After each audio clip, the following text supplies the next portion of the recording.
Welcome to Raw Female, a podcast that offers an unfiltered look at women in midlife. We're your hosts, Kris and Allie.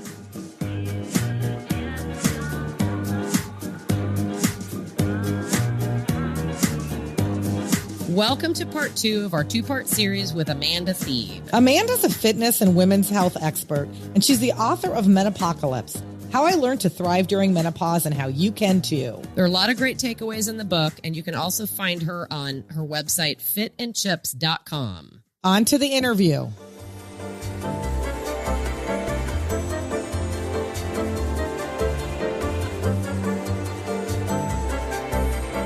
So besides hormone therapy, you have done a lot of other things to get through menopause and to kind of keep yourself healthy. Can you walk through, because first of all, I love all your, I just love your total attitude about this kind of like proactive. Yeah, it's proactive, right. But it's also like, you don't have to cut out all this, like that's also a myth. Can you talk a little bit about like the diet and exercise part? I know we talk about this as a community kind of ad nauseum, but I really like where your head is in this space. Okay. Well, and I'd love to talk about that. So first of all, the first thing I want to say is I actually don't even take hormone therapy. So I'm a positive, like voice in the community, but I don't take it. It was horrible for me. I'm one of those people, if it says on the packet of anything, side effects, I get every single fucking side effect, everything, even like over the counter stuff. My husband's like, please don't take it. You know, it's going to make you feel like shit. And it usually does. And I've just had a really bad experience with it, as in it just didn't make me feel good. It sometimes made my migraines worse. Progesterone, I had a very low tolerance to it, and that's common in women. So, you know, it's not for everything. So we need to know what other things we can do, right? There are some other pharmaceutical options that women can consider. There are some herbal options that women can consider. The only thing I would say about the alternative medicine and supplements is that it's largely unregulated for quality, for efficacy, for purity, for bioavailability, and even for the fact that it sometimes can actually be contraindicated to other stuff you're taking. Don't just take herbal stuff and think that because it's natural, it's going to be better, because it often is just placebo. But what I wanted to do is by the way, when I've done any research into, say, things like hormone therapy or like psychology, I didn't write those on my own. I actually worked with medical experts on them. So my book is heavily researched, but also it's got a lot of collaborations with healthcare experts. But what I do know, my bread and butter is nutrition and exercise. So I'm a personal trainer for nearly 30 years now, and I'm a nutritionist. So I do understand nutrition science. And it just makes me exhausted seeing all of the books out there that have been written, even by like medical doctors, by the way, who don't get medical nutritional training. They get very low, adequate nutritional training, but they're New York bestsellers, and they're telling us to cut out food groups, to stop eating at certain times. And I just can't find the evidence that supports us having such a restrictive attitude towards food in menopause. And so if we go to the nutrition, what we do know is that the principles that govern nutrition as far as fat loss is concerned is the laws of thermodynamics, and it's basically energy balance. You'll hear it being called like calories in, calories out, and people go, yeah, but that doesn't work. Calories in, calories out doesn't work. And I'm like, it's not. If it works or not, it's actually a law, like a principle. You like don't argue with me. You're arguing with like science there. But what is a simple like idea and law and how it functions in the body is usually very difficult to put into practice in like the real life. So you've got weight gain in menopause. Most women put weight on, and then they'll go, well, I've put weight on, I need to lose it quickly. So they'll go on to keto, right? That's because Sarah down the road did it and she lost 20 pounds. But she loves carbohydrates. So all of a sudden she's like cut out her favorite food group. And I'm like, well, why would you do that? Like, cause there's no evidence, zero evidence about menopause and keto right now. And I will change my stance if somebody proves me wrong. But Intermittent fasting is another thing.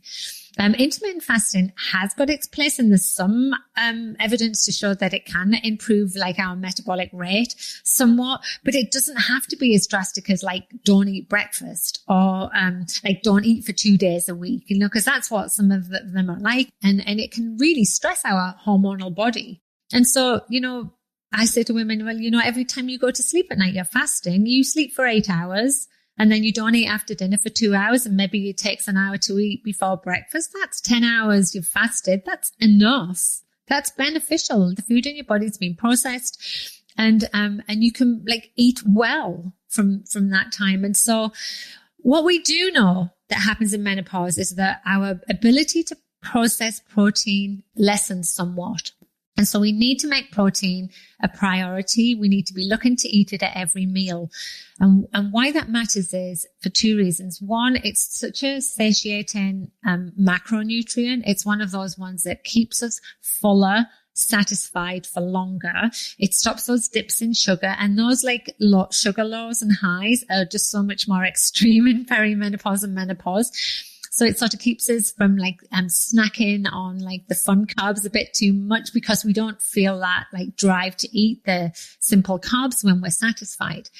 But the other main important thing is that we lose muscle mass as we age, through being older and being sedentary, but also through menopause too. And so we need to actively look to be building muscle tone.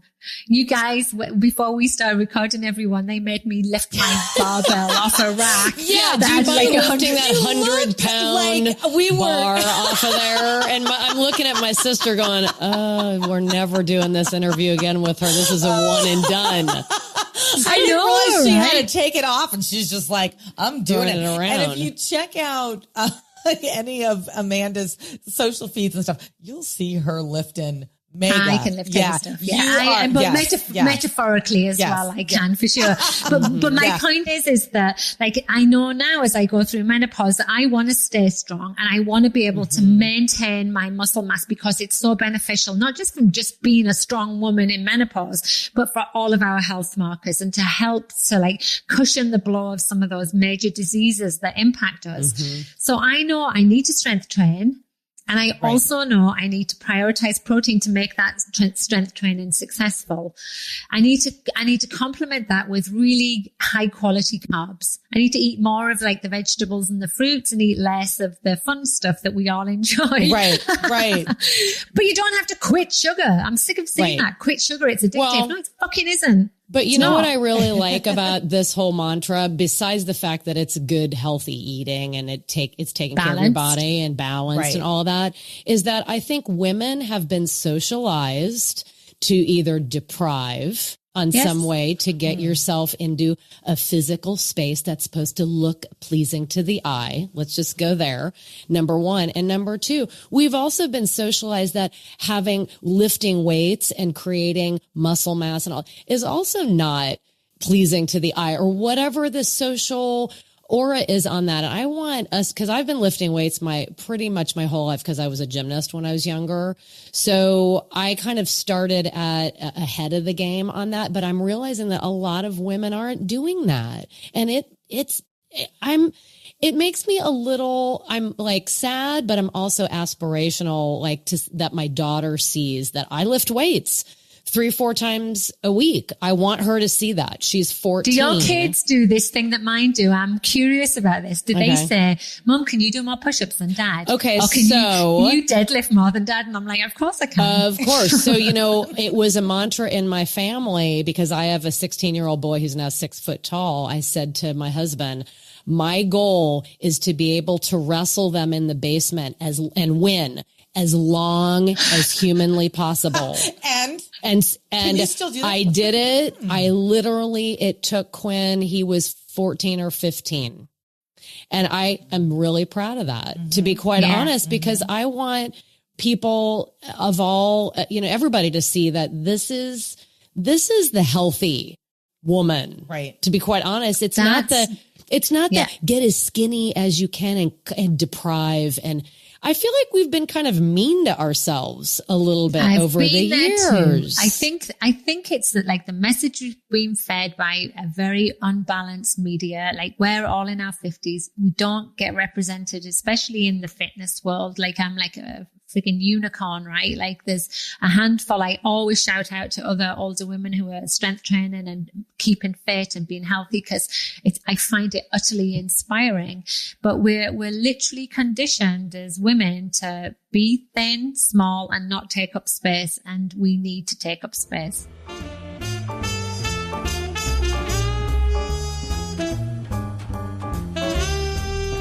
Like right. I say, metaphorically and physically. And also, like, I think it's really important for women to know, yeah, we can put weight on during menopause. And yeah, maybe too much weight isn't always great for your health markers, but it doesn't define you. It doesn't make you less of a person, because that's the first place we go to. We look in the mirror and go, oh, you're such a loser, you're such a failure, right? So we need to change that narrative. If you want to lose weight and you're going at this in a really healthy attitude, then I support that too. It's literally up to you to decide what to do with your body, but you shouldn't be doing it because you've read that Jennifer Lopez doesn't eat until 12 o'clock every day. Right. And that's a woman that we shouldn't attempt to look like, because she has a team, she's a millionaire and it's not real. Let's just put things in like practical terms. And so I'm all about women approaching this time of life exactly like you said, where you say, what can I add today, right now, that adds value to my life and that will make me feel better? And so in the diet world, then the first thing that women do is they go, right, I'm going to cut out sugar and gluten and alcohol. And they're the first three that go, right? And I'm like, you might as well just tuck me into bed and say goodbye. If I have to do those three things, I'm like, I hear all the time. Right, I mean, no. Right. And I put a thing up on my Instagram the other day and said, what foods do you need to remove during menopause? Right. And immediately everyone in my community went, nothing. And I was like, thank God we're getting through. And there were some women that said, sugar, you have to remove sugar. And I went, you know what? I'm not going to like kick her out and like pull her down. I just said, you definitely need to keep an eye on the added sugar in your food and maybe, try and reduce it, but you don't need to give it up. Like, you can literally tear that Ferrero Rocher out of my cold dead hand. I love my chocolate. And I think that, like, so instead of saying, what can I give up? Like, what do I need to lose? I'm like, well, what can you add that's going to benefit you? I can almost tell you straight away, if you eat 100 grams of protein a day, you're not going to be like binging and picking and eating all the chips and all of the fun carbs as often, because you're just not hungry. It's like filling. Right. And it's just like small tweaks. And how much is 100 grams of protein a day? Because I read that. I was like, ooh, that sounds a lot. Is that like, how many handfuls of what? I'll tell you what it looks like in my day. And I never normally like to say, this is what I eat. No, I know. Because it's me and it's personal and whatever. But like, typically for me, I have a big bowl of porridge, oatmeal, sorry. Mm-hmm. When I went across I went mid-Atlantic then. And I mix whey powder into it. So protein, oatmeal already has protein in it. Whole grains are really good for you. Great source of like slow release and carbohydrates, full of nutrients. I mix protein powder into that and it makes it really creamy and lovely. And it's 40 grams right there. Oh, whoa. Then okay. I might have some Greek yogurt, and I sometimes I buy an unflavored protein powder that mixes down into like, it tastes like fresh cream. I'll mix it into some Greek yogurt. That's another 25, 30 grams.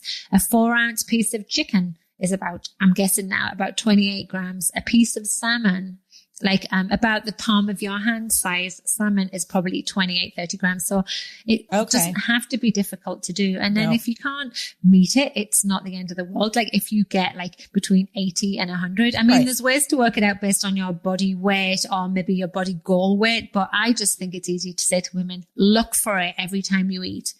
Yeah, like, that's a great rule of thumb. Yeah. Yeah. Just prioritize it. Also helpful to women who are just starting their strength training journey. Your book has great, with pictures, workouts for like beginners, intermediates, and advanced. So that was super helpful too. I thought that was a great hack. Yeah. And what I did is rather than writing like a structured program, which is actually what I prefer to do, I wrote more like, I've got this much energy. This is what I can do today. But what I do as a trainer is I work on functional strength. I'm not in the split body part type workouts, and they're valid. It's just not how I've ever been trained. I sort of want my strength to translate over to the real world, right? I want to be able to throw my grandkids in the air. I want to be able to wrestle my 16-year-old kid to the ground too. All of those things. And so they're pretty basic exercises too, but we know that they work, right? I mean, I haven't really changed up the exercises I've been doing much over the last 10 years. I mean, I maybe adjust them or as I say in my book, I pimp them up, because there's ways to make things harder that don't mean increasing the weight if you don't have it. You can change the body position. You can change the rep count. You can reduce the amount of rest you have. Like there's so many ways of like adjusting things. But I feel like every single person has an entry point into strength training. And I'm like you, like, so I came from a martial arts background. Like I had a black belt in karate and then went straight into doing an aerobics teacher like Jane Fonda, right? I did all of that, right? So I've always been somebody who moves. The strength training part definitely came later in life. And it's only as I've got older that I've realized I'm not in this now to have a cute bum. I am actually. That's a lie. I do like having a cute bum. But I'm really in this. I want everybody to have a nice ass. Let's just get nice asses out there. But I'm in this because I just want to feel capable. I want to feel empowered. And that's what transfers over from strength training. And it's also really good to do as we age because I've told you it's, so helpful for our health markers. It can help with hot flashes too. And it can also just be a really great place to exercise as far as recovery is concerned. So, a lot of women love the cardio and they love HIIT classes, and HIIT classes have been bastardized. Like when I learned this through my exercise science, HIIT was always like the 5 minutes you did at the end. There were like these high energy anaerobic, meaning without oxygen exercises like a Tabata or something that like make you work hard and fast and quick. And it just creates an amazing stimulus in a cellular level in the body. But now we have Tabata classes that are 45 minutes long. And it literally is women just doing burpees for 45 minutes and they're wrecked, right? They can't recover. And it's sort of putting them in this catabolic state, this breakdown state that's really hard to recover from. Where strength training like creates that stimulus. It breaks down muscle fibers. It creates like a minute micro damage. It's what it's meant to do, but it recovers quickly. It rebuilds quickly. You rebound quickly.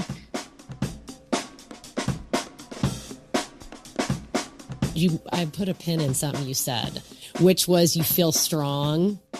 And I want to switch from like the physical to the emotional, because I have to say that I love lifting weights and it makes me feel strong, but I'm almost wondering if I'm doing it even more for my emotional state. And as we're transitioning in this life kind of time, right? This midlife moment, that is becoming a bigger part, I think, of what is really important. And you've touched on that in your book about like how to de-stress, but also your attitude and feeling strong and all of that. This all kind of wrapped into one, but can you touch on that a little bit and what you do or what you would recommend for other women? I mean, you can't look at what we're going through from one standpoint, right. And that's what I hear. Like I hear women saying, all you need to do is do this. And I'm like, well, that's everyone's so unique and individual. We just can't be that like black and white. Everything happens in the messy middle, like the gray area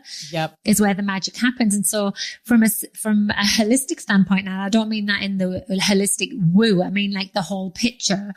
You need to be looking at the food you eat, the exercise you do, how you manage your stress and your sleep, and how you then think about how you're going to go through this time of life, how you're going to like change your mindset to like help you forge through instead of like flounder through and just think of it, is it even worth it, right? And so like from the strength training point of view, for me, during perimenopause, and actually during my COVID recovery, because I know you wanted to touch on that, I had a really bad bout of COVID and it took me ages to recover. I felt really demoralized that my strength had gone. And I realized that like I wasn't able to like lift as heavy, and I'm like totally like, I want to try and break my PR all the time. I have that, like, you know, that attitude, but I realized I just couldn't go there. My body wasn't capable. So I started like doing fitness snacking and just doing what I could when I could and going with how my body felt. And what that did on an emotional level is it gave me like small wins. And it, you know, on a cellular level, we know that like strength training has been studied numerous times, and it's shown to help with depression, anxiety. It releases all of those real feel good endorphins that just can just lift, like elevate you. I mean, it's some days I'll go into the gym and go, I can't be bothered. And I'm 10 minutes in and I'm like, already I feel like a whole new woman. And in addition to that, I realized that recovery was as important as working out for me and a lot of women. And so I started embracing the whole, I'm that woman who has a coffee with a earphones in, listening to a podcast, going for a walk. I never thought I'd be that woman. I don't even have a dog. And I would like go for a walk and just think, this is what my body needs right now. And it's not failing to like miss a workout or miss a run if you want to just go for a walk instead. In fact, it can probably be more beneficial to you. And so a little bit of self-care, like it's really like defining what your self-care is, and everybody's is different. I have the same thing where sometimes I wake up and I think it to try and drill into like instinctually know, like, you know, today is the day I just need to calm down a little bit. I need to just do a walk or maybe just a little light yoga class or sit outside in the trees. That's all I want to do today. And leaning into that. Right. Right. Socially, we haven't been able to do that. We just haven't. Right. Well, think about what we're like as women, right? We're literally programmed to take care of everybody else and do everything, juggle balls, scratch your bum and like sweep the kitchen floor at the same time. And give your husband a blowjob on the way out to work. I'm just saying it. I mean, honestly, and then make lunches for the kids. Like, I got it. We ticked off all the boxes today. Everybody feeling good. In the meantime, you're coming in on fumes. That's how, that is what the narrative of all of my girlfriends right now. I mean, COVID kind of elevated that, but that is the narrative of like, hey, when do I get a piece of me? And we have to start pushing for that. We have to. And I don't even call it self-care in the book. I call it self-preservation. And I had a conversation with a colleague recently who said, I'm really struggling with, menopause. I want to go and see somebody. I want to start going out for more walks and I want to eat better. But my kid's got ADHD and he's really hard working. My husband's job's so demanding. He's so stressed. And I'm really struggling to keep on top of the house and blah, blah, blah. And she just was like listing all of the things that she felt was more important than her. And I was like, get up 15 minutes earlier, get a cup of coffee, sit outside, wear appropriate clothing if she's in Canada, and just have 5 minutes to plan your day. Like, and I get your to-do list down from like 800 things to 3. I call it my to-do-to-da list. Like, ta-da! Because when I tick off my third one, I'm like, I totally nailed that. So, and I just said, like, just flip it around, because the minute that you take time to look after yourself, then everybody else benefits around you. And the thing is, not one of those people will say to you, why is mum taking 15 minutes to herself? How dare she? How dare she look after her own mental health type thing? I mean, no one's ever going to say that to you, because they probably would support you doing it if they knew why you needed to do it, right? Well, and it's a disservice to our kids to see us doing that. To be honest, we need to train our children that you need to be self-caring, whatever term you want to use it. That is modeling the right behavior, that my health, mental, physical, and everything else in between is the most important thing. And that helps the world. That helps the family. That helps everything. And we haven't been doing that. And I'm not pointing fingers, but I've been enabling some of that along the way. And I have to take responsibility. We all do, but it's time. And, you know, it's interesting because when I first went to the gynecologist and he gave me antidepressants because I didn't want to take the HRT, I went to see my husband for lunch and he went, is everything okay? And I went, yeah, I've got perimenopause and I'm depressed. And he went, so you're not going to leave me then? And I was like, yeah, no, I'm just going to take antidepressants. And he went, you told me you would never take antidepressants. And then for the next year and a half, I just felt like, I could never tell anyone. I was like, I totally like hate myself for feeling this way, but I'm really glad I did, because it allowed me to grow from this like narrative. And I put this stigma on it myself. And then I just thought to myself, I can't be authentic and tell women to advocate for themselves if I'm not prepared to do it myself.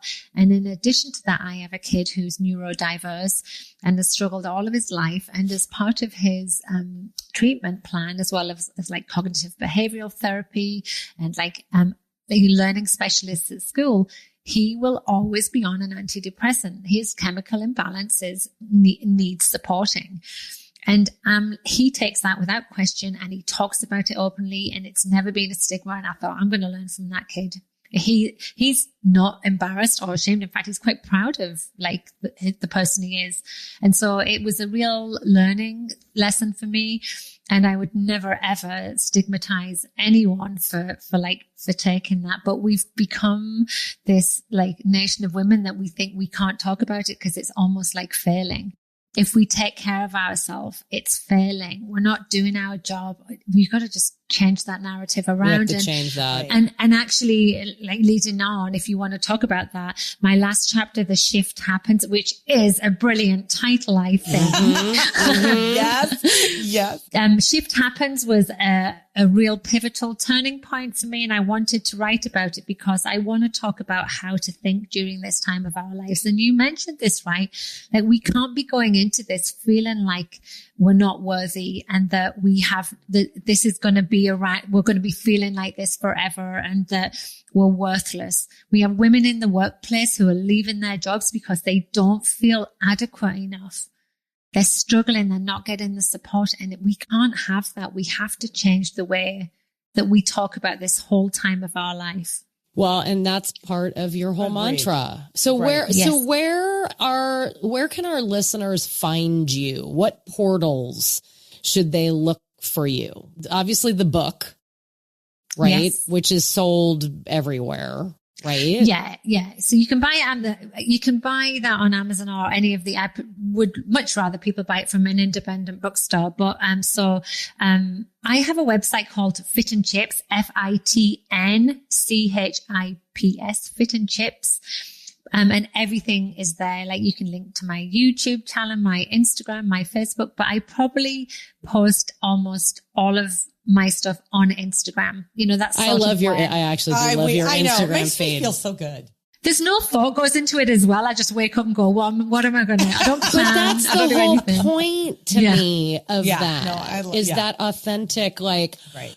And you calling shit out like, I'm so sick of this shit. Like, I love that. Yeah. We need, as women, we need that. Right. We need a community like that. Plus you're policing some of the quackery, which is really nice. Which is super just helpful. As a side note, there is a lot of quackery out there. So there is. And I, the reason I do it is not because I'm like completely anti alternative health. I just think there's a disconnect in the message out there, right? Right. That if you have to do things naturally, and it's a failure if you go down the pharmaceutical route and you're supporting big pharma. And it's like a narrative I'd never heard until I came to the US. Actually, it was like it's a little bit strange for me to hear.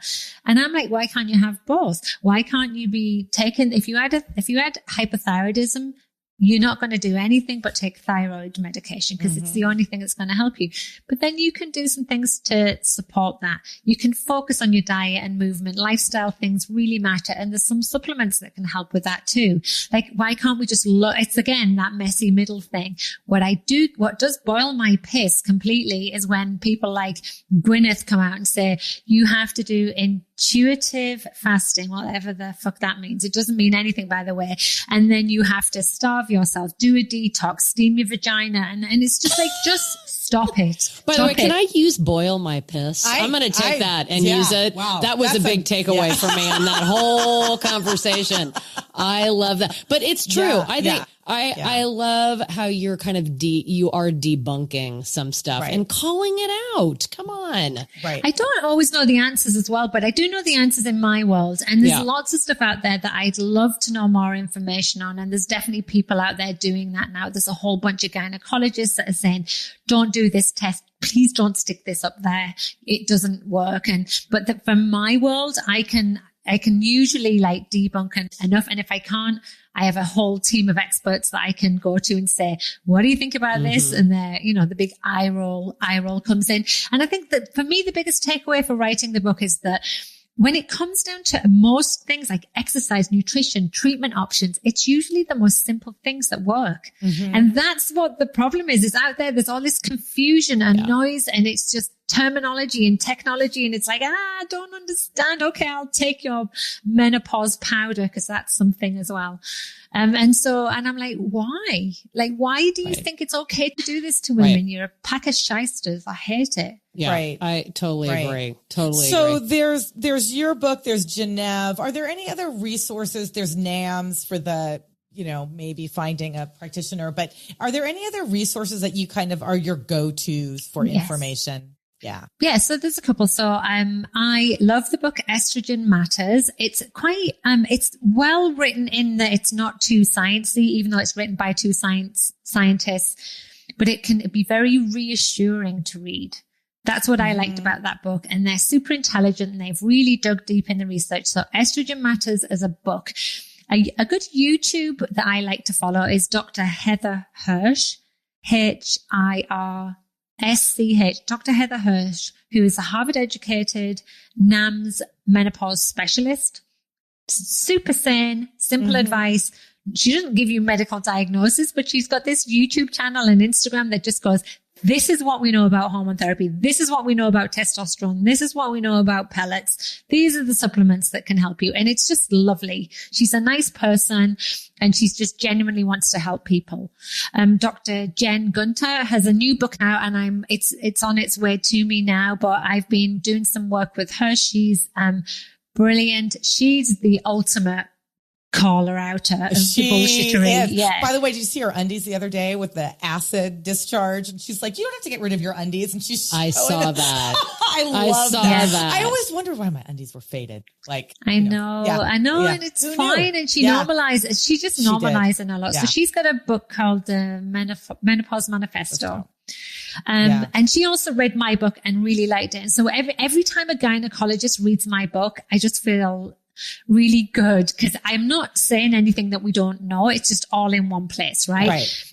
So I really like those. And then in the UK, the one person that I always send people to is Dr. Louise Newson, Newson, the menopause doctor.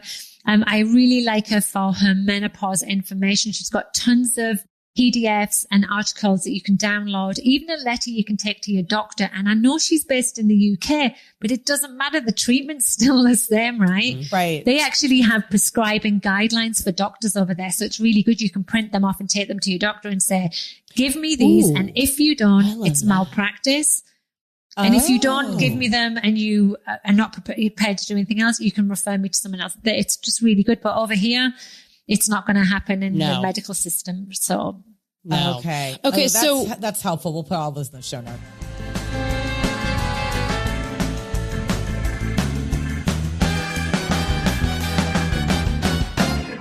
Okay, this has been awesome information. I have one last question. What product, service, or experience, this could be an experience too, is something that you can't live without? And this is going to be so hard for you. So we recognize that. You may have more than one, which is okay.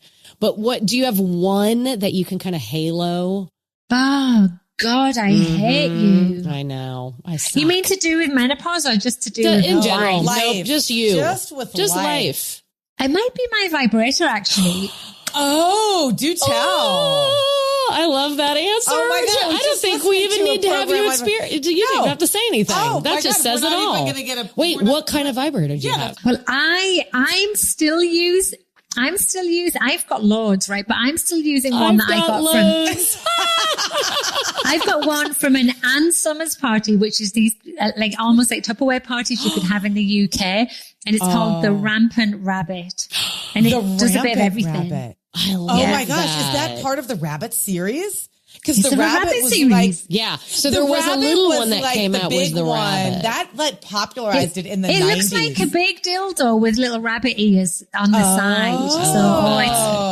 And just think that that's another thing that I'd love women to have less shame and taboo about, because it's actually very good and healthy for the vagina, like to get the blood flowing and stuff, and the health of vagina. And so, in fact, I think I've been sent one to review, so I'm doing a review on it next week. Oh, that's awesome. Well, you know, it's answer. funny. I'm having trouble with my sleep, and my final sleep hack that I was just digging deep on the internet was orgasm before going to bed. Because what does it release? There's some hormone, prolactin. Right? Which one? Prolactin. It releases prolactin, which makes you sleepy. Prolactin and I think oxytocin too. I might have actually got my hormones mixed up then, but it doesn't matter. It releases something that makes you sleepy. And I say in my book, you know, have sex with your husband if you want to go to sleep, but just not during. Wait till after. Don't fall asleep. Exactly. Oh my God, this was what a great, super fun talking Can we with have you on again? We kind of want you on again. Is that good? Okay. Because we also need to find out about that tattoo. I'm just saying. You have a tattoo, I think, right? We saw a tattoo. Yeah, you were putting up that blanket that we There's made a you lot do. of other things we need to cover. It's the tats, it's everything else. Thank you for joining us. We loved having you. This was amazing. So great. Well, I love what you ladies are doing, and best of luck with the podcast. It's awesome. Thank you for having me on. Thanks, Amanda. Thanks. Okay, bye. Kris and Allie are not medical professionals, and we don't play them on the internet. Our podcast is for informational purposes only, and nothing is intended as professional or medical advice in any way. Thanks for listening. Don't forget to follow us on Instagram at Raw Female Podcast and join our mailing list at rawfemale.com.